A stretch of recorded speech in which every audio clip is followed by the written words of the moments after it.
À Lyon, vous en trouverez partout. C'est même la marque de fabrique de la ville depuis le 19e siècle.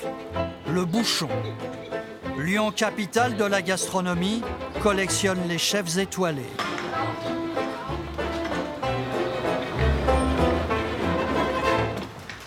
Et on va aller... Alain Vigneron est entré dans cette maison il y a plus de 40 ans. Il nous apprend que Paul Bocuse a débuté dans un bouchon chez une grande dame. Là, c'est Madame Brasier, première femme à avoir 3 étoiles à Lyon, rue Royale. C'était quelle période? Avant-guerre. À l'époque, ils faisaient des menus qui avaient une entrée, un poisson, une volaille, une viande, un pâté et 3 desserts. Ça, c'est des gens, ils commençaient à midi, ils finissaient à 17h, 18h de manger. Depuis, les menus ont été allégés, mais les classiques sont toujours là. C'est des rognons de veau. Donc on les pare, on les vide de la graisse, on les couper en morceaux. Après, on les fait sauter au beurre, égoutter, laver, sauce madère. Ça fait 42 ans qu'on fait la même chose. On vend des tripes, on vend du boudin, on vend des rognons, on vend du foie, on vend, enfin, ça se vend encore, mais je pense qu'on arrive, on va arriver avec les générations qui arrivent aujourd'hui, là, voilà. C'est sûr, les jeunes sont moins séduits que leurs aînés par cette cuisine. Des recettes très riches en matières grasses, le beurre garde une place centrale, comme pour la quenelle de Brochet. C'est l'élaboration de la farce quenelle.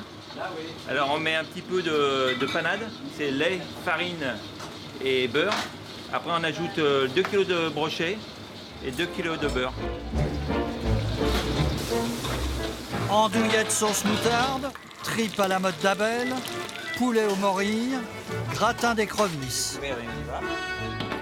Une cuisine bourgeoise, une carte au plat rustique. La cuisine lyonnaise est quand même une cuisine qui n'est pas forcément légère et qui est plutôt une cuisine, je dirais, d'hiver. Parce que ça a été une ville qui, pendant longtemps, avait des hivers assez longs. Il fallait manger épais, comme on dit. Le bouchon lyonnais, né à la fin du 19e siècle, gardera toujours une clientèle.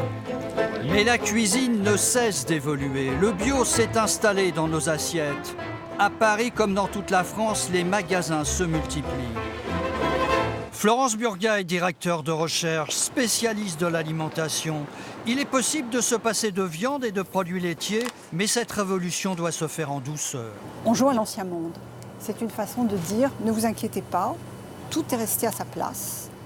Bon, c'est végétal, mais nous allons vous montrer que nous pouvons réaliser des imitations parfaites avec le soja, le tofu, avec le seitan, avec des champignons. On fabrique des simili-charcuteries, des simili-saucisses, etc., etc.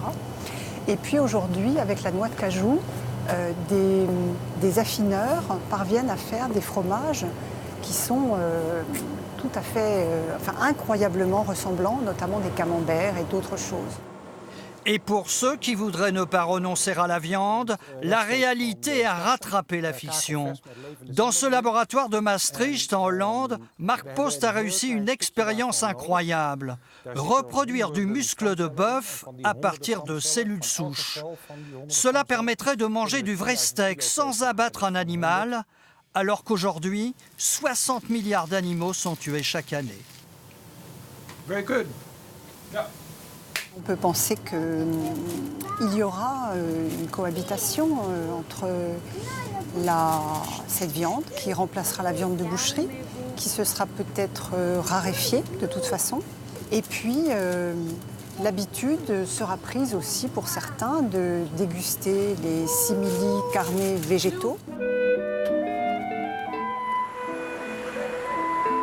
Des chefs renommés réalisent également leurs propres expériences. Et je vais utiliser le jus de cuisson de mes coquillages. Comme Thierry Marx, dans lequel j'ai rajouté une algue marine. Il se passionne depuis plus de 10 ans pour la cuisine moléculaire. Et à ce côté un petit peu tube à essai.